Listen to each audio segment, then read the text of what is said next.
മഴമുകിലൊളിവർണ്ണൻ ഗോപാലകൃഷ്ണൻ കുടമുല്ല കൊണ്ടൊരു കൊരലാരം കെട്ടി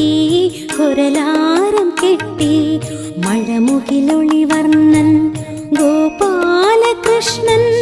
കുടമുല്ല കൊണ്ടൊരു കൊരലാരം കെട്ടി ഒഴുകിയിടും ആറ്റിൻ്റെ കൽപ്പടവിൽ ചാരി ഒരു കൊച്ചു സ്വപ്നത്തെ